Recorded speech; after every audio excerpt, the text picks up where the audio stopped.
সম্মানিত দর্শক, সালামু আলাইকুম। আজকে আমি আলোচনা করব পায়ুপথের বা পায়খানার রাস্তার যত্ন কিভাবে করবেন সেই বিষয়ে। বিষয়টা যদিও ভাবতে মনে হচ্ছে খুবই সেনসিটিভ বা লজ্জার বিষয়, আসলে এটা লজ্জার বিষয় নয়, এটা জানার বিষয়। এই বিষয়টা নিয়ে কিভাবে কথা বলবো, এটা নিয়ে ভাবতে ভাবতে অনেক সময় অনেকেই মানে খুবই লজ্জাবোধ করেন। না, এটা সম্পর্কে আপনাকে অবশ্যই জানতে হবে, কারণ এটা আপনার শরীরের একটা অংশ।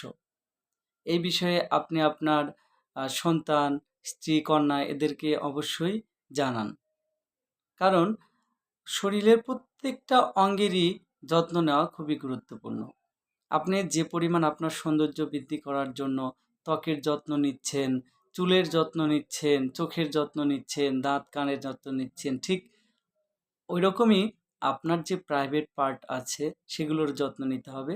তার মধ্যে পায়খানার রাস্তাটাও খুবই গুরুত্বপূর্ণ। পায়ুপথ কথা বলতে অনেকেই মুখ চেপে ধরে মুচকি হাসেন এবং লজ্জা পান। না, এটা নিয়ে অবশ্যই আপনাকে জানতে হবে। পায়ুপথে এমন কিছু রোগ আছে যেটার দীর্ঘদিন চিকিৎসার পরেও সহজে ভালো হয় না, বা হলেও রোগী তেমন স্বস্তি বোধ করে না। দিনের পর দিন তার ভোগান্তির শেষ থাকে না। তাই আপনি যদি আপনি যত্নবান হন আপনার প্রাইভেট পার্টের প্রতি, তাহলে আপনি অনেক দিন ভালো থাকবেন এবং কোনো রকমের এই ধরনের রোগের আক্রান্ত হওয়ার আশঙ্কা থাকবে না।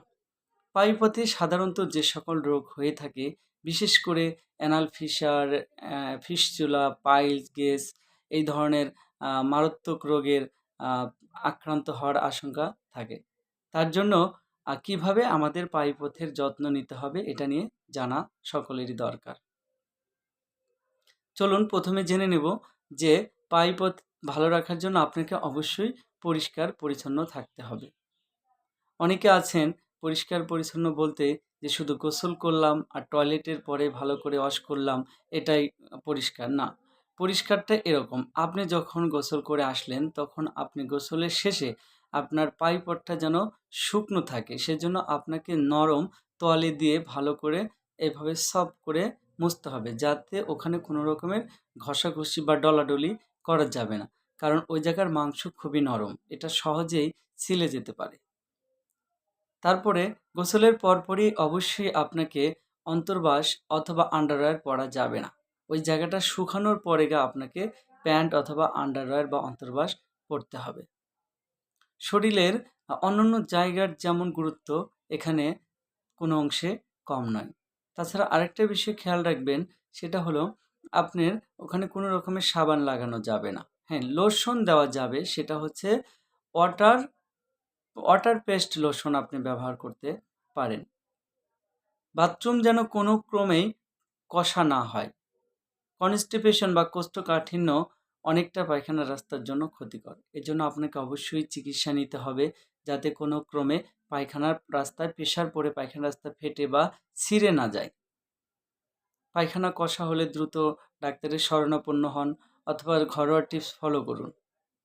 আরেকটা বিষয় মা বোনদের জন্য খুবই ইম্পর্টেন্ট, সেটা হচ্ছে যখন ওনাদের পিরিয়ড চলে ওই সময় ওনারা যে প্যাড ব্যবহার করে, প্যাডটা যেন একটু ঘন ঘন ব্যবহার করে এবং এই কয়েকদিন প্যাডটা একটু ঘন ঘন পাল্টাতে হবে। প্যাড পরার সময় মাথায় রাখতে হবে যেন প্যাডটা সামনের দিক দিয়ে পরানো হয়, পেছন দিক দিয়ে টানাটানি করে পরা যাবে না। কারণ এই প্রাইভেট পায়খানা রাস্তার প্রস্রাব রাস্তা খুব সন্নিকটে, দেখা যায় যে এখানে অনেক ধরনের রোগ জীবাণুর আক্রমণ হতে পারে। আরেকটা জিনিস, ধরেন আপনি সারাদিনে গোসল করলেন না, টয়লেট করলেন না, তারপরে আপনি আপনার প্রাইভেট পার্টের অবশ্যই যত্ন নেবেন। সেটা হচ্ছে হালকা উষুম গরম পানিতে একটা সুতি ন্যাকড়া বা পরিষ্কার কাপড় দিয়ে ওই পানির ভিতরে চুবিয়ে তারপরে ওটা সুন্দর করে আপনি আপনার পায়খানার রাস্তায় আলতোভাবে সোপ দিয়ে রাখবেন। তারপর ওটা মুছে ফেলবেন। এইভাবে আপনি পরিষ্কার রাখতে পারেন। আর পায়খানা করার সময় একটা জিনিস খেয়াল রাখবেন, রিল্যাক্স মোডে বসবেন। কোনো রকম তাড়াহুড়া করবেন না। অনেকে আছে যে টয়লেট করার সময় মোবাইল দেখেন বা পেপার পত্রিকা পড়েন। এটা সম্পূর্ণ ভুল।